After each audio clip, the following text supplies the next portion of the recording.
Tonight, fire fears for 3 people missing after an inferno in the heart of the city. A handful of Melbourne votes holding the key to Canberra as Anthony Albanese steps onto the world stage. A wild end to a Bayside home invasion, an 83-year-old forced to fight off car thieves. A blow for home budgets as Victorian power prices are cleared to rise. A gang violence shock for Lygon Street diners. Exclusive Neil Danaher's surprise for high-profile Big Freeze sliders. And later, the major rethink on how we teach our children to read. Live from Melbourne, 7 News with Peter Mitchell starts now. Good evening. There are fears for 3 missing people tonight after a suspicious fire in central Melbourne gutted an abandoned century-old hotel on King Street. Emergency crews are trying to get inside the building to check for survivors, but a collapsed roof is making it impossible. The century-old building went up in flames just after midnight.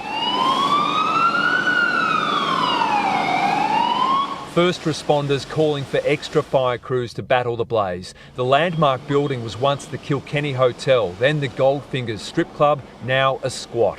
The cloud, it was a huge cloud, reminiscent of the bushfire smoke almost, coming straight up directly into our building. 3 people known to stay inside the vacant building are yet to be located. Emergency services unsure if any lives have been lost. We can't account for how many, but the ones we do know, there's still a couple that we haven't been able to contact. The fire closed roads and left the building too dangerous for fire crews to search. A drone was deployed to examine what's left. Firefighters searched the 2nd floor where it's believed the fire ignited. A collapsed roof and ceiling has left a third of the crime scene off limits. It's really, really dangerous. There's total collapse of the floor in between the ground floor and the 1st floor, and the roof has now already also caved in. The building became a squat after Goldfingers strip club closed in 2020. Plans have been approved for a 24-storey office tower. The developers have to retain the facade, which has heritage protection. And Cameron Bowe joins us from the scene this evening. Cameron, emergency services are still unable to get inside the building. Mitch, this search and possible recovery operation is on hold due to the danger posed by what's left of the building. There are 3 people unaccounted for who are known to squat at this location. Tomorrow, fire crews will carry out a partial demolition to access the remainder of the building, with Lonsdale Street still blocked to traffic, Mitch. Cameron Bowe on King Street, thank you. Labor's battle to form a majority government is on a knife edge, with a Melbourne seat going down to a handful of votes. Deakin will play a critical role in determining the balance of power, but as it stands right now, Anthony Albanese needs the independents to make up the numbers. If you went to a ballot box in Vermont, Ringwood or Croydon, your vote could decide if Labor rules the nation with a majority government. Counting the seat of Deakin currently has Liberal member Michael Sukkar ahead of his Labor counterpart by just 73 votes.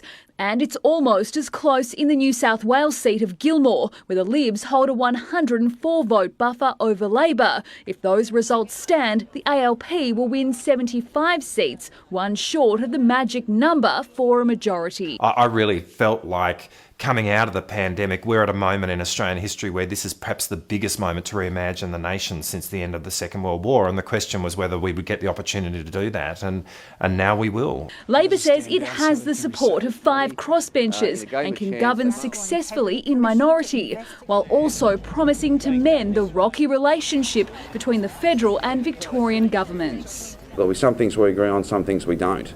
But he'll always be clear that I put Victoria first. Daniel Andrews is also hoping for clarity on $4 billion the Morrison government set aside for the abandoned East-West link. Let's find a lockbox first, and let's find what's in it. And I reckon there might not be much in it at all. It might be a dog box. Labor's Josh Burns is now likely to hold on in Macnamara, while the Liberals look certain to retain Menzies as the finger-pointing behind the scenes begins. If there's a flood, Scott's fault. If there's drought, Scott's fault. If there's some sexual problems in Parliament House, Scott's fault.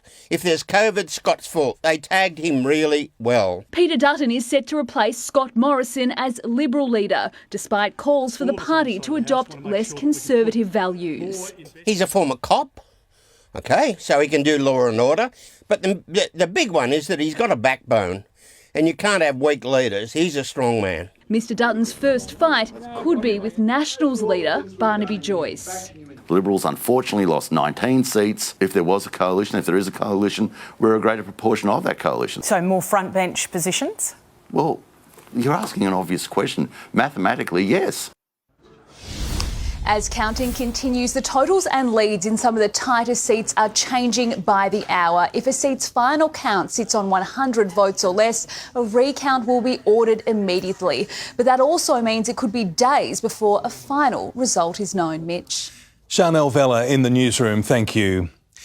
And Anthony Albanese has stepped onto the world stage for the first time in critical Quad nation talks on countering the rise of China. The Prime Minister won praise from US President Joe Biden and received a surprise olive branch from Beijing. Anthony Albanese takes his first nervous steps as Prime Minister onto the international stage, touching down in Tokyo late last night for the Quad leaders meeting, signalling to the world Australia is under new management. It is an honour that this is my first act as Prime Minister. Backslapping with US President Joe Biden and rubbing shoulders with India's Narendra Modi and Japan's Fumio Kishida. A pinch-yourself moment for a man who only a few days ago was shaking hands with warehouse workers in Melbourne and posing for selfies in Tasmania. You're sworn in, got in a plane, and if you fall asleep while you're here, it's okay. Because I don't know how you're doing it. The trip to Japan, a chance to reassure Quad partners a change in government doesn't mean a change in Australia's commitment to the strategic alliance, promising to do more to tackle climate change and bolster regional security. As the Indo-Pacific is reshaped, our Quad partnership is needed now more than ever to meet the challenges and threats of a less certain world. A reference to China.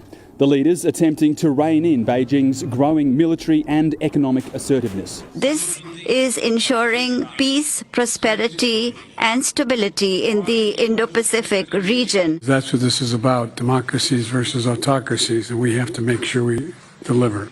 Joe Biden announcing a new economic alliance, a partnership with Australia and 11 other Asia-Pacific countries aimed at expanding US leadership while boosting trade and curbing China's influence in the region. We mean business.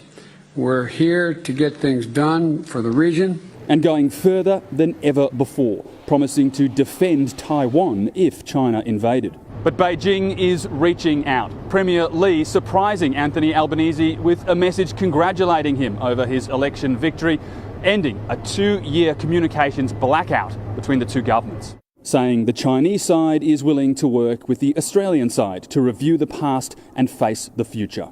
It's China that has placed sanctions on Australia. There is no justification for doing that, and that's why they should be removed. A series of one-on-one meetings with the Quad leaders late this afternoon, a chance for the newcomer to build trust. You're a brave man. I am. Confirming Australia will host the next leaders meeting in 2023. And political reporter Rob Scott joins us now from Tokyo. Rob, how was our Prime Minister received by world leaders? Very well indeed, Mitch. I think you'll definitely be able to chalk this trip up as a win. There were no fumbles from him, no mistakes, no awkward encounters of any kind, really. And he seemed very at ease with those world leaders, and they in turn seemed comfortable with him, which is obviously very important. And as we go to air tonight, he is in his final bilateral with the Japanese Prime Minister Fumio Kishida. That will be his last formal engagement before flying out back home to Sydney tomorrow morning, where he'll be eager to jump straight into his new day job of running the country and very eager to deliver that change that he promised during the election. Mitch? Rob Scott in Tokyo, thank you. An 83-year-old Brighton homeowner has fought off a gang of intruders with a mop.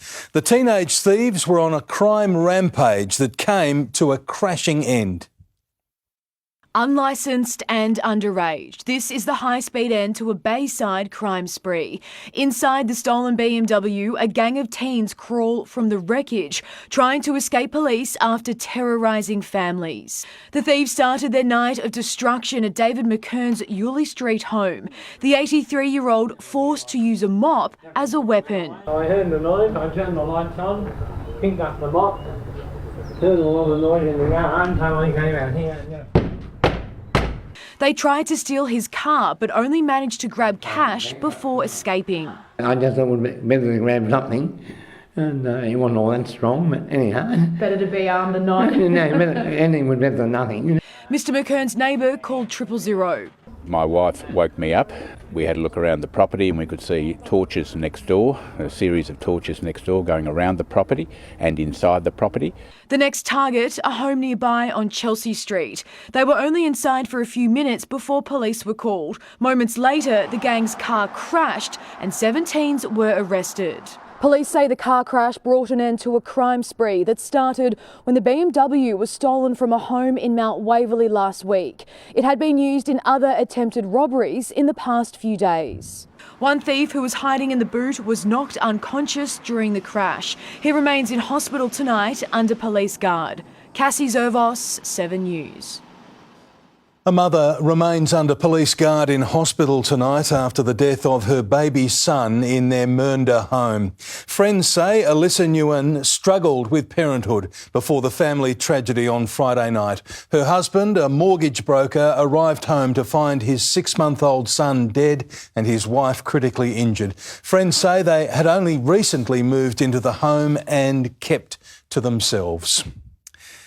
Ukraine is claiming that Vladimir Putin was targeted in an assassination attempt. A top military official claims the plot was mounted in the early days of the war, but wouldn't reveal if Kyiv was behind it.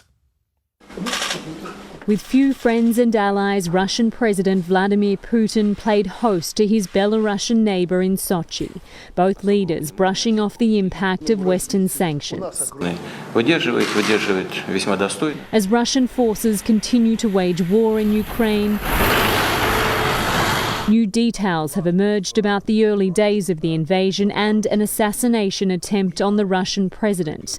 Kyiv's top military intelligence official telling a Ukrainian newspaper there was an attempt to kill Putin. There was an assassination attempt recently by, as they call it, representatives of the Caucasus. Now facing an onslaught in the industrial heartland, President Zelensky said the supply of weapons and ammunition from international partners was critical. The invaders are waging a very cruel war against us, he said. Indeed, there has not been such a war on the European continent for 77 years. It's a war that's prompted a Russian official to stage a daring anti-Kremlin walkout. Boris Bondarev, Russia's counselor to the United Nations in Geneva, quitting his post today, saying he felt disgusted representing Russia abroad. In a letter saying the aggressive war unleashed by Putin against Ukraine and in fact against the entire Western world is not only a crime against the Ukrainian people, but also perhaps the most serious crime against the people of Russia. For his crimes, one captured Russian commander was sentenced to life in prison today for killing a civilian. The first war crimes trial since the invasion, but not the last. Ashley Mullaney, 7 News. Help solve a St Kilda cold case murder. 23-year-old Amanda Burns's body was found near the Elwood Baths in April 1991. We have no information to suggest that Amanda's killer is deceased. We're just hoping that somebody will have that information for us. Detectives have released an image of a Morris Mini panel van believed to be linked to the crime. Victorians are facing another cost of living blow tonight, with electricity prices set to rise. From July, the default price will increase by 5%, hitting both households and small businesses. Victorians were bracing for an energy price rise, but the new default offer announced today is a whole lot higher than what was expected. Prices across Australia have been rising. The particularly the war in the Ukraine has had impacts on the Australian energy market. We've also seen rising gas prices. Power bills for households on the default offer will go up 5% in July, a jump from the 1% rise that was forecast just 3 months ago. According to the Essential Services Commission, residential power users will pay on average $61 more a year, while small business customers face a hike of $270 a year. Whether you are on the VDO or on a market offer, today's announcement is a really good reminder to shop around on your energy plan and provider. The default offer was designed by the government to be a simple, reasonably priced rate to protect households who didn't pay attention to their seemingly ever-changing energy plans. While the default offer is designed to be a safety net for customers, there are better deals on the market. The Victorian Government is still offering $250 to anyone who uses their free comparison website, Victorian Energy Compare. I'd also urge people to look at things such as energy efficiency, and some people may want to look at things such as rooftop solar as a way of avoiding rising energy prices. Christy Cooper, 7 News. Neil Danaher's Big Freeze has delivered an early morning surprise for high flyers who've taken the icy slide at the MCG. The unique honour marks their contribution to fighting MND, and one of our own was the very first to receive it. Move over cricket's legendary baggy green. It's the Big Freeze's baggy blue. I feel like this is just as important as a baggy green cap, this. From dawn, Beck Danaher surprised previous sliders with special beanies embossed with their number into the ice. Tim Watson, the very first slider. Oh, yes, look at that. Number look one at for that. Tim. Number one. I played such a tiny role in all this, but it's just so nice to be recognised that you've been part of it. This is really moving for us, so this will live for a long time, this great campaign. Incredible. How cool is this? Oh my God, this is amazing. Thank you. As footballers, as world champion netballers, as broadcasters, they've all had honours, but this, the most poignant. I think it is something I'd like to leave to my children, I guess. It means so much. It was one of the best things that I've ever done. The beanie's now iconic, symbolising Neil Danaher's courage. Ironic, really. Dad thought it was a terrible idea back in the day, but we stuck true, and it's been the badge of support. It's the identifier for the Big Freeze Army. This year's sliders will be announced from Friday, earning their own baggy blue. So you were number 19 going down back in 2016? It was the best day of my life. I dressed up as Bruce Dool, the Carlton legend, and went down that slide. It was amazing. I'll never forget it. The vision is just in my computer. Nick McCallum, 7 News. From little things, big things grow. And numero uno is here with a look ahead to sport. Tim, one of footy's biggest stars has made an off-field change. That's right, Mitch, and it has huge implications for his future. We'll have exclusive details shortly. Also, Scott Pendlebury gives us an insight into the Magpies' cult hero, Jack Ginnivan. His football IQ is off the charts. He's only his second year, but he's one of our guys down the forward line who leads really well. The Saints turn to meditation for a top 4 spot. We speak exclusively to Rowan Marshall, and there's turmoil at North Melbourne. 3 key personnel have walked out of the club. Details coming up soon, Mitch. Oh dear. OK, thank you very much indeed, Tim. Lygon Street diners have been shocked by gang violence with a machete attack unfolding as they ate. The details are next. Also a show of support for a rebel MP booted out of the Liberals as political parties battle to win women.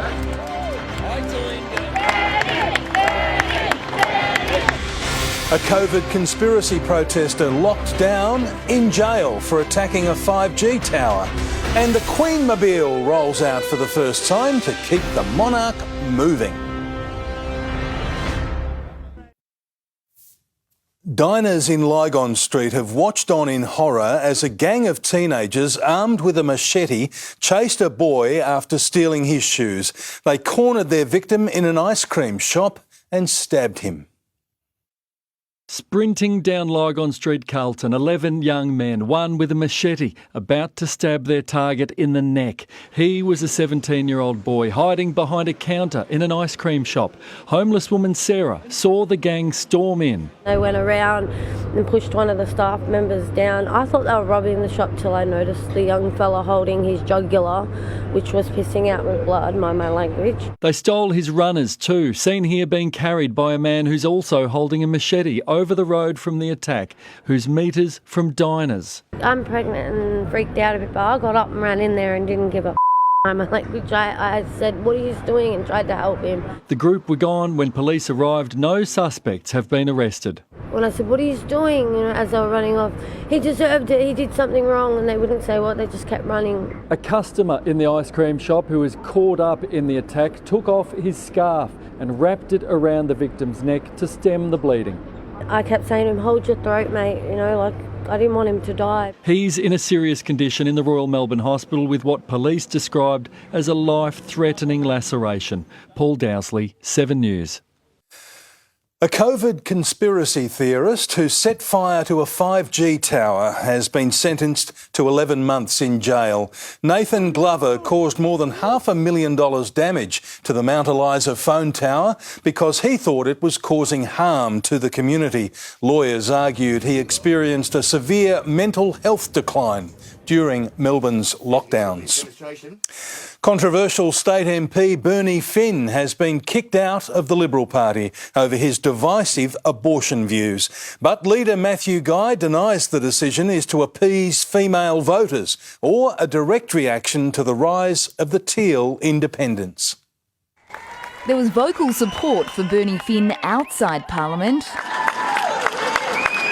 But inside, the Liberal Party finally ran out of patience with its outspoken MP, booting Mr Finn over his declaration that rape victims should be denied abortion rights. If you hold a view opposite or different to the leader in this party, you run the risk of expulsion. Disgusting. I have done nothing wrong. Shame. This is about behaviour. It's about respectful behaviour. Matthew Guy denies his party is cleaning out far-right members in response to the changing face of politics, including the rise of the Teal independents. It is now about the Liberal Party not navel-gazing from a federal election or other issues. It is about moving on and being a sensible alternative government. If this weekend has shown the Liberal Party anything, it's that they have to modernise. The party that I joined over 40 years ago, over 41 years ago, is dead. Bernie Finn may be out of the Liberal Party, but he's still a member of Parliament, vowing to make his voice heard on the crossbench. I'm not going anywhere. I will continue to fight, not just in this Parliament, but in the next Parliament as well. Christy Cooper, 7 News. Overseas now, the Queen has used a chauffeur-driven buggy for the first time, attending one of her favourite events, the Chelsea Flower Show. Has it been a difficult year? It's been quite dry, hasn't it? It's been a very challenging year. It's expected we'll see more of the Queenmobile, as it's already been dubbed, as Her Majesty makes adjustments for comfort. Jane Bunn joins us now. And Jane, it's nearly winter, but what a beautiful day in Melbourne today. Rich, I'm glad you enjoyed it, as our weather does begin to change tomorrow. It was freezing in a few suburbs this morning and still foggy. This was Geelong just after 9 a.m, then the fog cleared. Albert Park was eerie in the fog overnight, but it did clear the city much earlier this morning, letting us rise all the way up to 21. However, tomorrow won't be as sunny. There was cloud moving in over Western Victoria at sunset, and I'll show you what's on the way for us after sport, Mitch. That was a cracker today. We'll see you later. Thank you, Jane. Food and vegetable shortages are biting in Melbourne supermarkets. Next on 7 News, why they're running low and what it means for prices. Also coming up, a school becomes a battleground in Alphington as parents and students take a stand. Heartache for a family caught in a love triangle tragedy. He had Christmas with his kids. We didn't have Christmas with our brother. And orange chaos as a dust storm wreaks havoc. A leading Melbourne law firm is considering a class action against Victoria's 000 call centre. Slater and Gordon is in talks with victims' families to determine if they're entitled to damages for nervous shock and economic loss. There's a bit of politics being played with this, which is very unfair on those families, does no good to anyone. At least 15 deaths have been blamed on ESTA delays. Students and parents in Melbourne's northeast are locked in a bitter fight with Yarra Council to keep strangers off school grounds. Alphington Grammar says it's resorted to installing extra security cameras to keep children safe. Keep us safe! Keep us safe! Class action on the steps of Alphington Grammar.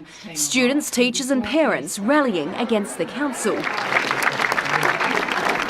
Yarra City is set to tear down the front gate because the road is public land and the public should be allowed to use it. Who knows who could be coming in and out of the school? It could honestly be horrible. That gate was illegally constructed at some point in time, and now what we've asked the school to do is reinstate public access. The school argues this is a major thoroughfare, allowing students to walk between classrooms and reception. It does not lead anywhere other than to private property, school ovals and where the children play. The school will have to allow potential pedophiles, alcohol, drug affected people. I mean, there's now going to be a propensity for people to walk their dogs through, dog attacks. The council argues residents should be allowed to ride or walk along the road to gain access to a public walking trail which runs along the boundary of the school. But to get access to that, you need to get through the creek. I would say they need to swim or they need to bush bash. Despite safety and stranger danger fears, the council insists the law is the law. The Local Government Act requires us to maintain public access to public land. So what we've put to the school is that they need to comply with the law as well. I don't think any principal anywhere would want to face a situation where you have to tell a parent their child something's happened to their child. Tegan Dolling, 7 News. A jealous partner has been sentenced to 6 years in jail for running down his ex-girlfriend's new partner. His victim's family says the prison term isn't long enough. Bradley McStay was in a jealous rage when he mowed down Luke Price and dragged him under his ute. Today, the smiling killer was sentenced to 6.5 years in prison, a judge finding he was genuinely remorseful. Not once out of all these court cases has he got up and actually said, "I'm sorry." He just smiles at us, he winks at us, it's just no remorse whatsoever. McStay was furious his ex-girlfriend Catrice Knapp had started seeing Mr Price when he began chasing the new couple's car near Lang Lang in 2020. After the dangerous pursuit reached speeds of 130 kilometres per hour, the first car slowed to a stop. But when Mr Price got out to confront his rival, McStay ploughed into him. The angry ex later telling a police officer, "I'm going to be in a lot of trouble. I've stuffed up." And he died from catastrophic injuries. In sentencing McStay to prison, a Supreme Court justice described the father of two as a hard worker with excellent prospects of rehabilitation. With time served, he'll be eligible for parole in less than 3 years. Luke's kids, who now grow up without a father. So there is no justice for that at all. Estelle Greeping, 7 News. Kuwait is in the grip of a dust storm, turning much of the Middle Eastern country orange. Schools have been closed and flights cancelled due to the thick haze. The region's been engulfed in a string of similar storms in recent weeks. Supermarkets are warning there'll be fruit and vegetable shortages all the way through winter. Wet weather interstate is contributing to the supply crisis that's sending prices soaring again. Wild weather up north is having a major impact at the checkout down south. Fresh fruit and veggies like lettuce, zucchini, spinach and berries in short supply at Coles and Woolworths. Really significant weather events up in Queensland and northern New South Wales that have really disrupted that supply chain. It's kind of changing every day as to which products are missing. Fresh produce that makes it onto the shelves is more expensive than ever. Beans have more than doubled at $24.99 a kilo. A single iceberg lettuce could set you back $6. Capsicums are through the roof at $14.50, as are some tomatoes. Beans coming from far north are the highest price I think I've ever seen. Far north Queensland's been affected. That affects our tropical fruits. So it's sort of across the board. We probably will see some sustained shortages or intermittent gaps for the next few months because it takes a little while for vegetable crops and fruit crops to recover. Worker shortages and soaring fuel prices are also contributing to the spike. The farmers are really struggling to find workers to pick the crops, and they're not planting quite as much as they were in the past because they can't be guaranteed of the labour supply. Producers say supplies won't return to normal until spring, when the weather begins to improve. In the meantime, customers may need to consider substitute fruit and vegetables. Prices are expected to fluctuate day by day through winter, depending on availability. Rochelle Brown, 7 News. 6 Melbourne trams are being turned into travelling canvases to showcase the work of Indigenous artists. The art trams will be on the tracks for 12 months, and commuters can learn more about the artists by using a QR code while they are on the move. There's a big rethink on the way we teach our children and grandchildren to read. It's already being tested in schools with remarkable results. Also coming up next, an unsuspecting motorbike rider taken down in Geelong. And northern suburbs golfers told to share their course with picnickers. Police are hunting for the driver of a ute involved in a hit run at Grovedale in Geelong. The driver failed to give way at a roundabout on Saturday afternoon, colliding with a motorcyclist before fleeing the scene. The 56-year-old rider was treated for minor injuries. Golfers are set to be kicked off Northcote's public course after 3 o'clock each afternoon under a plan approved by Darebin Council. The Premier has backed the move to allow the public space to be shared with the wider community. If you can strike that balance, then that is a very good outcome. That won't please everybody. The course became popular with picnickers during the pandemic. It's been a rocky Tuesday on the share market. Here's Network Finance Editor Gemma Acton. Thanks, Peter. Well, watching the ASX 200 could have made you seasick today as it swung from positive to negative and then back again before closing down 20 points at 7,129. Technology shares dropped after US social media platform Snapchat warned of a tougher than expected operating environment. The Aussie dollar has slipped back under 71 US cents, while commodities have held steady for the past day. We keep hearing about the Great Resignation, and people really are quitting their jobs more than usual. After declining for decades, the so-called quit rate hit 9.5% in the year to March. That's the highest it's been since 2012. Peter. Gemma Acton reporting. Victorian primary schools are going back to basics when it comes to teaching young children to read. Thousands of students have taken part in a trial to assess the impact of intensive phonics. Can you say through? Through. Vital lessons for life. T-H. At Dandenong South Primary School, these little learners are part of a trial to strengthen phonics education. We believe that phonics is fundamental to children learning to read, to write, to spell. It's a key tool. It teaches children to decode words and learn the 44 sounds or phonemes in the English language. Once superseded by the word recognition and picture cue method, there's a renewed emphasis on phonics. I was quite surprised when the teacher said her reading's gone really high. So I found like the phonics helped a lot.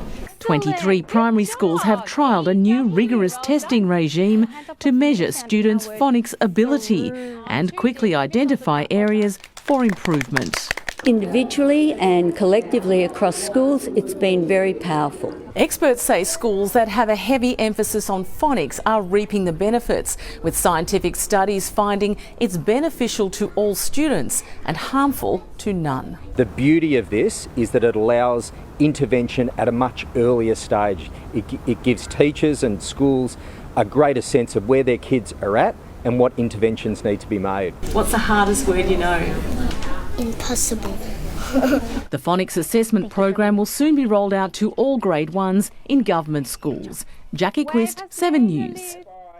Gone are the days of John and Betty. Sport is next with Tim Watson. And Tim, the trouble's deepen at the Kangaroos. They are, Mitch. Key personnel have walked out on the club. We'll have the breaking details next. Also, we're live with the latest from the tribunal as the chicken wing goes under the microscope.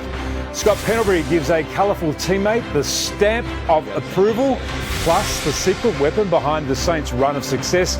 And Manchester turns blue for a Premier League street party.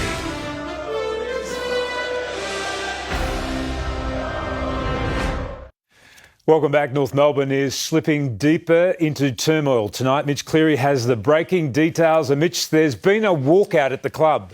Well, Tim, in a rare move mid-season, list manager Glenn Luff has today quit the club. Recruiting boss Mark Finnegan also departing and landing a job at Hawthorn. The captain again forced to defend his coach with more talk of disharmony. He's created one of the safest environments at our footy club over the last 18 months. Talk about pressurised environments, like in the fishbowl of footy world in Melbourne. I think we've won 5 games in the last year and a half. We all still love turning up to work here at the moment. The Roos, they take on the Red Hot Saints this Sunday. Don't go sleeping on the Saints. With the coach leading the charge, daily meditation has Brett Ratton's men on the verge of the top 4. It's great fun at the minute. Obviously winning helps. Their ruck pairing again having a big say. Marshall overcoming a nasty corked quad with help from a rival sport. One of the staff here, I think his son plays a bit of cricket, so he bought in a cricket thigh pad for me, and the physios thought it was a good idea, so strapped that on and was running around with a cricket thigh pad. It comes as the Saints today announced a new all-time membership record. 55,832 fans backing in their rise up the ladder. The big question now, will they see Rowan Marshall stick with the club next year, amid interest from rival clubs, including Essendon? At the minute, I'm really happy here at St Kilda and with the way we're going. So, hopefully that works away in the background, but at the minute, I'm just focused on playing footy. And just like his coach, Marshall has recently opened talks with the club on a new deal. This week, the Saints to be without Jack Higgins due to COVID. And there's fresh news on 2 Richmond Premiership stars. Shea Bolton and Dan Rioli have in recent days left their manager Ralph Carr, who also looks after Dustin Martin, ahead of their own major contract calls. Bolton has moved to Perth-based manager Anthony van der Willen before coming out of contract next year. Preliminary discussions already underway to extend his stay at Punt Road, while Rioli has parked his talks on a new deal as a result of his switch to Capital Sports in Melbourne. Tim? Thanks, Mitch. Collingwood captain Scott Pendlebury has thrown his support behind one of the most polarising players in the game. Pendlebury is singing the praises of Jack Ginnivan for his ability to get under the opposition's skin. Colourful from head to toe, there's no missing Jack Ginnivan, a wonder kid or a problem child, depending on your footy allegiance, but he's got the captain's approval. All the best small forwards in my time have always been those cheeky antagonists. If he gets under team skin, that's great because they're worrying about him more than they're worrying about themselves. Fremantle's Sam Switkowski, the latest to lash out at the 19-year-old. This chicken wing tackle came just minutes after Ginnivan's cheeky match-sealing goal celebration. What do you think when you see that kind of thing on the record? Yeah, it's funny. I think I might have been on the bench, and if you had seen me celebrate when he took the mark, you would have been. So I celebrated a lot harder than Giddy did even. He plays the role of a small forward really well. He works really hard. His football IQ is off the charts. There's a lot of things that he does that really help us be a better side, and I suppose it's the things that, without the football, that make him such a good player. Ginnivan was on light duties today as the Pies completed a light skills session this afternoon. Mason Cox with a new hairstyle after losing a bet with Josh Dacos. The American big man still a chance to take on the Blues this Sunday after escaping any serious finger damage. The MCG on track for 80,000 plus for what shapes as a Collingwood-Carlton classic. As soon as we won the game, sort of the attention turns and everyone's already talking about Sunday and how big it will be. Now the AFL pushing for a 2-match ban for Dr. Sam Switkowski. The tribunal hearing underway for around 35 minutes tonight. Switkowski has pleaded guilty to serious misconduct, but he says there was no malice to hurt Ginnivan in this chicken wing tackle. The medical report also showed no damage. That hearing still underway. At the Hawks, their ruck woes could be solved this week. Ned Reeves, a chance to return from a shoulder injury this week up in Darwin. Will Day has avoided any serious ankle damage, so good news for him. He's also a chance to take on Gold Coast despite being subbed out in the win over the Lions. Tim? Thanks, Macca. To tennis now, and the French Open has become a sideshow to turmoil over Wimbledon. Naomi Osaka lost in the first round at Roland Garros, then threatened a Wimbledon boycott. The All England club has been stripped of rankings points for banning Russian and Belarusian players. It's kind of like, I don't want to say pointless, no pun intended. Kind of a, I would say, lose-lose, situation really for everyone. I understand both sides. Nadal thrashed Aussie Jordan Thompson. Djokovic was booed in his first round win, while Aussie Ajla Tomljanovic upset 5th seed Anett Kontaveit. The Celtics have levelled up the Eastern Conference Finals against Miami at 2-2 after dominating Game 4. Jason Tatum had all the tricks up his sleeve to produce 31 points in the 102-82 win. Tatum gets inside, spins, falling away, off the glass, it's good. Game 5 is back in Miami on Thursday morning. Manchester turned sky blue as fans celebrated City's Premier League title win. Players showed off the league trophy on a parade through the city centre, some a little worse for wear. When Gundo scored the goals, Champions!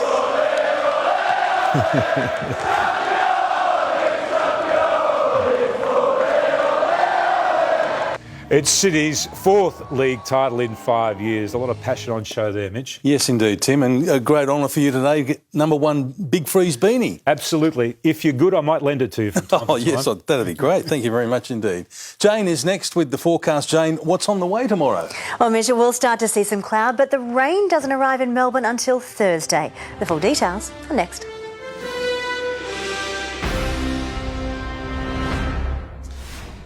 Hello, tonight on the latest from 7 News, live to Tokyo, full analysis of Prime Minister Anthony Albanese's meeting with Joe Biden and other world leaders. Wild new claims in the trial of accused wife killer Chris Dawson, what to expect in the coming days. And we're live with the only Australian exhibitor at London's Chelsea Flower Show after his audience with the Queen. That's the latest from 7 News, tonight, 10:50. They're calling it the mortgage cliff, and it's heading our way. What you can do now to limit the pain. 7 News at 6. Hello again. Several suburbs reached 20 degrees in today's late autumn sunshine, and the city rose to 21, 4 degrees above average. It was a cold start though, 6 in the city, 0 out at Yarra Glen. The fog generally cleared early, then we all had sunshine. The sunshine isn't as bright in the far west of the state as sheets of high cloud are sweeping in, but there's no rain underneath. All parts of Victoria were dry today. A few spots were 0 or 1 degree at first this morning, then the city was actually warmer than Deniliquin. A large and stubborn high-pressure system has brought a stretch of foggy then sunny days to southeast Australia, while pushing wet weather onto the east coast. A complex low left more than 2,000 homes without power in Perth overnight, with destructive wind gusts, heavy rain and thunderstorms. Now that was the peak of its strength. The whole system is weakening as it crosses the Bight. Just the trough part will start to affect Victoria tomorrow. It'll be followed by a weak front. So the cloud thickens, producing rain in these parts of the west later tomorrow. As the whole system is weakening, it doesn't bring us big falls and no strong winds either. It continues moving through on Thursday. Just a trough, so it doesn't bring much. That follow-up cold front also weakens and slides south, so there's not much from that one either. Our biggest falls would be in the range of 5 to 10 millimetres, and that's over 3 days. Then there is a much stronger system due early next week.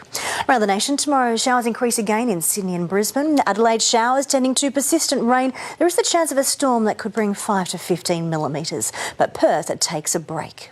To Victoria, areas of fog and frost. They're only about these eastern districts tomorrow morning as clouds sweep through from the west in moderate northeasterly winds. Showers tending to patchy but generally light rain in the far west in the afternoon and evening. It doesn't reach central parts or the east until Thursday. So closer in, the sun isn't as bright as it was today. It'll be shining through sheets of high cloud, wispy at first, then thickening later. But there's no rain tomorrow. That waits until Thursday.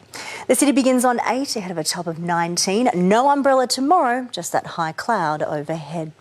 To the 8-day outlook, Thursday is cloudy. We've got rain for much of the time, but it should only add up to about 5 millimetres from west through to east. We don't start as cold, 12, it's a top of 17. Heading into Friday, dry for much of the day. There's a chance of showers coming later with that cold front.